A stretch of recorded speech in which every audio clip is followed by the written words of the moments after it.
Okay guys, testing naman natin ngayon yung ito, backup UPS 625 ng APC.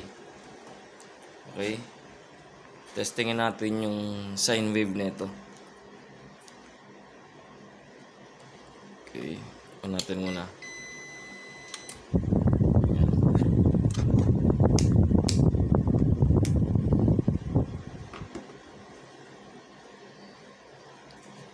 Okay, check natin muna yung voltage niya.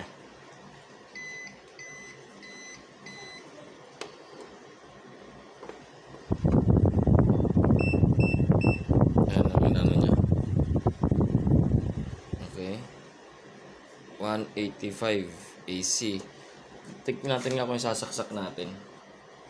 Saksak natin sa AC din. Ayan, natin.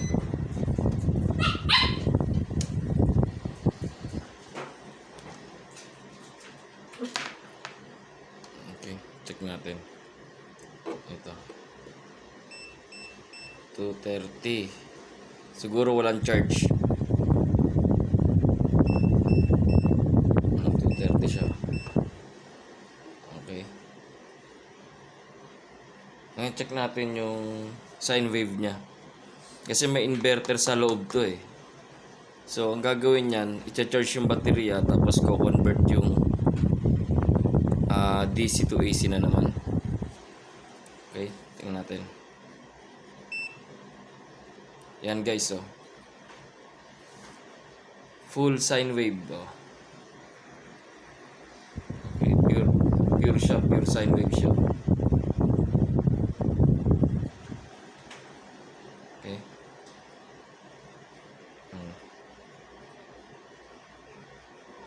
Pure sine wave yung kurente niya. Lagyan natin ng load. Halimbawa,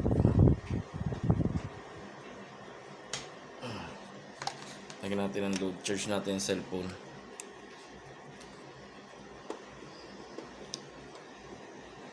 Okay. Tatanggal eh. Nating kabit.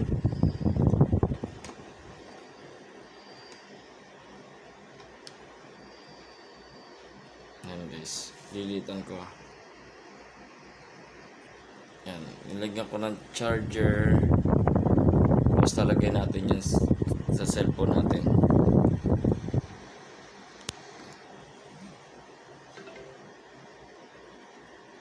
Okay, yan pa rin yung sine wave niya.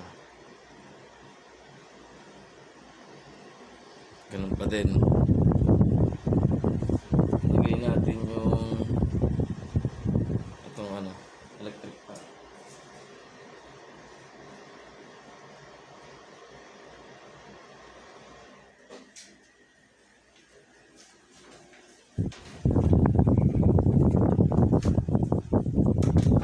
Lagyan natin yung electric fan.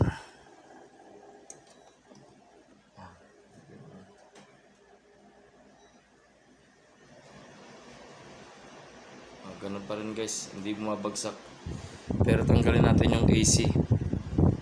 Disconnect natin tong AC plug na to. Okay, tanggalin natin. Anong mangyari sa sine wave niya? Yan, patay. Patay siya. Okay, tingin ko walang charge tong baterya. Okay, pero pag sa naman,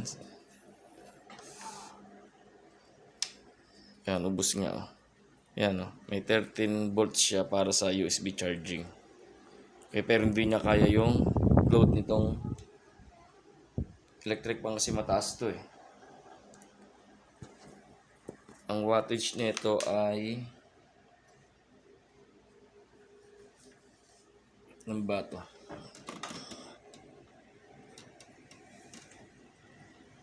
100 watts to eh. 100 watts. Okay, 100 watts. So, tingin ko low bat tong baterya niya para sa AC. Tingnan natin, buksan natin ulit. Ayan. Tayo natin yung USB. Low bat siguro.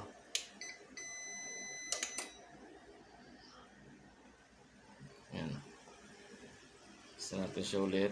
Tapos tignan natin pa rin yung sine wave niya. Ayan yung sine wave niya.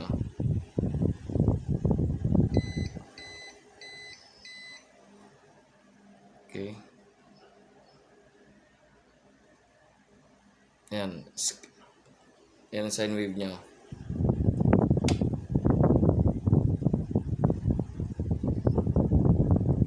Okay, on natin yung ano. Yan, naglulubat yan. Ibig sabihin kaya nagbibip siya. Lulubat. Yan o, matay na siyang ano. Matay na yung USB ko. Pero checkin natin, tanggalin natin yan. Tanggal natin yung USB. On natin.